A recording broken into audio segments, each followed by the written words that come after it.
You wake up on a Friday, you grab your phone off the nightstand, squint through the brightness, and open your banking app. There it is. The direct deposit just hit. For a brief, fleeting moment, maybe 5 or 10 seconds, you feel this rush of relief. You feel wealthy. You think, okay, this is the month I finally get ahead. But then the weekend happens. You go out to dinner because, hey, it's Friday and you worked hard. Saturday, you do a little online shopping, maybe hit the mall. Sunday, you realize you need groceries, but you're tired, so you order delivery. By Monday morning, you open that same banking app and your stomach drops. The money's gone. Rent is pending. The car payment just pulled. The subscriptions you forgot to cancel went through, and suddenly you are back exactly where you started. You're on the hamster wheel. That's literally me, or at least it used to be. Look, we live in a culture that sells you the lie that wealth is created in these massive, dramatic, cinematic moments. A crypto coin, going to the moon, a lucky stock pick, a sudden promotion. But here's the truth that nobody wants to hear because it doesn't sell courses. Wealth isn't created in a blaze of glory. It is forged in the utterly mundane, incredibly boring decisions you make at 8:30 on a Tuesday morning. My name is Billy, and I spend way too much time thinking about the behavioral, economics, and accounting mechanics of wealth building. If you're someone who feels like you make a decent income but still have absolutely nothing left over at the end of the month, make sure to hit the subscribe button and give this video a thumbs up if this helps you out. All right, let's get into it.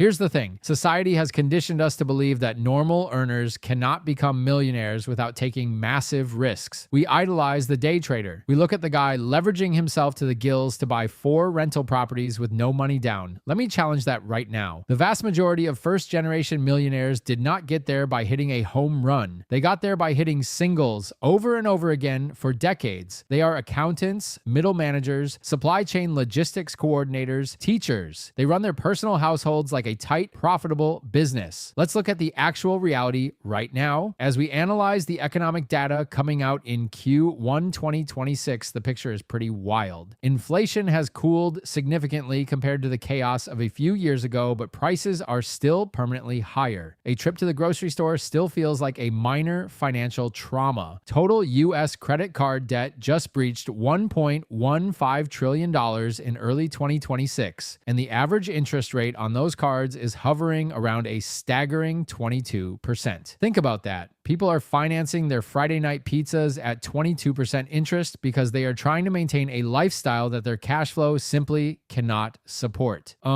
If you want to break out of this cycle, you have to stop looking for a lottery ticket and start embracing the boring. I'm talking about daily rituals that fundamentally alter your relationship with money. Ritual 1, the daily ledger review, the 3-minute cash flow audit. The very first boring ritual is what I call the daily ledger review. Now, you might be thinking, Billy, tracking every penny sounds exhausting. I don't have time for that. Listen to me. If you were hired to manage the accounting for a multi-million-dollar business, would you just glance at the bank balance once a month and guess if you were profitable? Of course not. You'd look at the cash flow daily. Your life, your household is a business. You are the CEO, the CFO, and the operations manager. Here's what you do. Every single morning while you're waiting for your coffee to brew, you open your banking app. You don't just look at the available balance. That's a trap. The available balance lies to you because it doesn't account for what you owe in the future. Instead, you look at every transaction that cleared in the last 24 hours. Why do we do this daily instead of monthly? Psychology. When you review your spending once a month, the pain is disconnected from the action. Seeing that you spent $400 on dining out 3 weeks ago doesn't hurt. It just makes you feel vague guilt. But when you look at your app on Wednesday morning and see the $42 charge for the mediocre takeout you had on Tuesday night, the pain of paying is immediate. You connect the financial drain directly to the lack of utility you got from that cold food. This daily ritual rewires your dopamine baseline. You start getting a psychological reward not from spending, but from seeing a clean ledger. You start treating your money with the respect it deserves. Ritual 2, automating the pain, the pay yourself first mandate. Here's what most people don't realize about saving money. Willpower is a finite resource. If you rely on your own discipline to move money into a savings or investment account at the end of the month, you will fail every time. Because by the end of the month, life has happened. Your car needs a new tire, your friend had a birthday dinner, you had a stressful week and needed that online purchase to feel better. The second boring ritual is automating the pain. Look, we are naturally lazy creatures.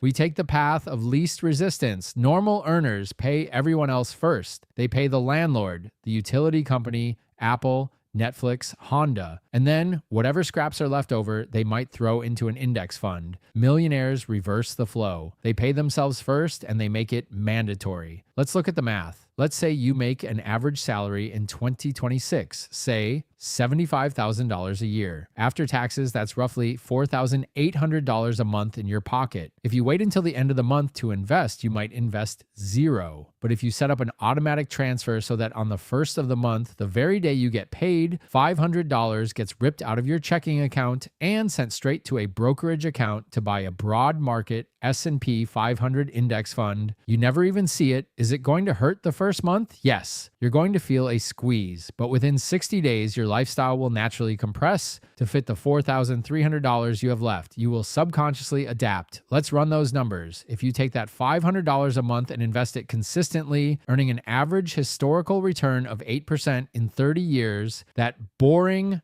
$500 a month turns into $745,179. If you can bump that to $750 a month, you're at $1.1 million. You didn't need to start a tech company. You didn't need to go viral. You just needed a boring, automated, relentless transfer that happened while you were sleeping. Ritual 3, the 48-hour cart quarantine. This brings me to the psychology of consumption. We are living in an era of frictionless spending. With one tap of your thumb, facial recognition kicks in, and a package is on its way to your door before you've even fully processed what you just bought. Corporations spend billions of dollars on user interface design and psychological profiling just to remove the friction from your wallet. To become wealthy, you have to artificially reintroduce friction into your life. The third ritual is the 48-hour cart quarantine.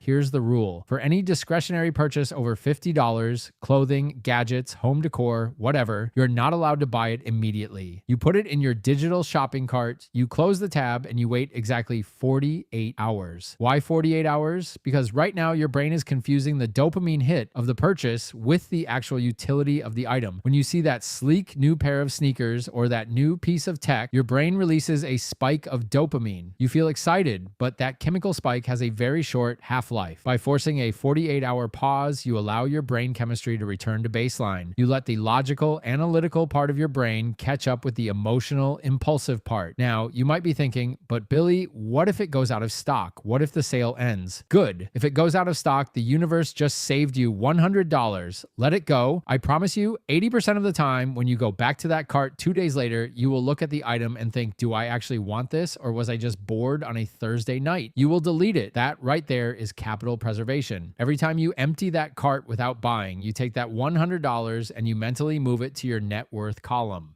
Ritual 4, the relentless pursuit of the opportunity cost. This is where it gets really interesting. Normal earners view money in absolute terms. They see a price tag of $200 and they think, I have $200 in my checking account, therefore I can afford this. People who are building serious wealth view money in terms of opportunity cost. Opportunity cost is a fundamental principle in economics and management accounting. It essentially means the loss of potential gain from other alternatives when one alternative is chosen. When you spend $200 on a pair of designer sunglasses, the cost isn't just $200. The cost is what that $200 could have become if it had been deployed as capital. Let's go back to our math. If you are 25 years old and you take that $200 and invest it in an index fund at an 8% return, by the time you are 65, that $200 would have grown to roughly $4,300. So, when you are standing in the store, the daily ritual is to literally ask yourself out loud, are these sunglasses worth $4,300 to my future self? Usually, the answer is a resounding no. I'm not saying you can never buy nice things. I am saying you need to start pricing your current desires in future dollars. This shifts your mindset from a consumer, someone who destroys capital for temporary pleasure, to an allocator, someone who deploys capital to buy their own future freedom. Ritual 5, ignoring the noise. The information diet. Let's talk about what you are feeding your brain. If you're constantly consuming financial entertainment, and let's be honest, 90% of financial news is just entertainment dressed up in a suit, you're going to make terrible decisions. The media needs you to panic. They need you to believe that the Q1 2026 interest rate policy from the Federal Reserve is going to destroy your portfolio so that you keep clicking, keep watching, and keep trading. Wall Street makes money when you do things. When you trade, when you panic sell, when you buy the new hot thematic ETF. You know how you make money? By doing absolutely nothing. The fifth daily ritual is going on a strict financial information diet. Stop checking your investment portfolio every day. It is literally poisoning your long-term strategy. When you look at your portfolio daily, you are exposing yourself to what behavioral economists call myopic loss aversion. Here's how it works. Psychologically, the pain of losing $1,000 feels about twice as intense as the joy of making $1,000. The stock market on a day-to-day basis is essentially a coin flip. It goes up about 53% of days and down about 47% of days. If you check it every day, you are going to experience the emotional pain of a loss almost half the time. Over time, this emotional battering causes normal earners to panic and sell their investments exactly when they shouldn't, at the bottom. Boring millionaires check their long-term portfolios maybe once a quarter. Maybe. They understand that the daily fluctuations are just noise. They focus their energy on things they can control, their savings rate, their income generation, and their professional skills. Ritual 6, skill stacking, treating your career like an asset. Speaking of professional skills, let's look at the income side of the equation. You can only cut your expenses so much. There is a floor to frugality, but there is virtually no ceiling to your earning potential. The sixth ritual is dedicating 30 minutes a day to skill stacking. Normal earners clock in at 9 o'clock, clock out at 5 o'clock, and assume that doing their job well is enough to get wealthy. It's not. Your salary is just the baseline. To accelerate your wealth building, you need to increase your market value, and you do that by stacking complementary skills. Let's say you work in logistics and supply chain management. You're good at ensuring quality control, handling incomplete documents, and managing damaged goods. That's a solid foundation. But what if you spend 30 minutes a day learning data analytics? What if you learn Python or SQL so you can automate the reporting process for your entire division? Suddenly, you aren't just a logistics coordinator, you are a logistics analyst who can save the company hundreds of hours of manual labor. Your value just doubled. You don't ask for a 3% cost of living raise. You demand a 20% bump because you are fundamentally driving more efficiency into the business. The daily ritual here is reading, taking an online course, or studying industry trends for just 30 minutes a day. Compound interest doesn't just apply to money, it applies to human capital. Knowledge compounds. If you get 1% better at your craft every day, by the end of the year, you are mathematically 37 times better than when you started. Ritual 7, the gratitude anchor. I want to pivot to something that sounds a little soft, but I promise you it has profound financial implications. The final boring daily ritual is establishing a gratitude anchor. Why do we overspend? Why do we finance cars we can't afford and buy clothes we don't need? We do it because we are trying to fill an emotional void. We feel inadequate. We look at Instagram or TikTok. We see people living these hyper-curated luxury lives, and we feel like we are falling behind. Consumerism thrives on your dissatisfaction. If you're happy with what you have, the economy panics. Every evening before you go to sleep, you need to actively anchor yourself to what you already possess. Acknowledge that the 2015 Honda Civic in your driveway, the one that is completely paid off, is an incredible machine that gets you safely to work. Acknowledge that your apartment, even if it's small, is warm and safe. When you practice daily gratitude, you kill the desire to status signal. Think about the wealth illusion. You pull up to a stoplight and next to you is a guy in a brand new $90,000 BMW. Society tells you that guy is wealthy, but look at the math. In Q1 2026, auto loan rates for luxury vehicles are sitting around 7 to 8%. There is a very high probability that the guy in the BMW is carrying a $1,200 monthly car payment, a massive insurance premium, and is essentially living paycheck to maintain the appearance of wealth. Meanwhile, the millionaire next door is driving a 10-year-old Toyota, wearing a plain black t-shirt, and has $1 million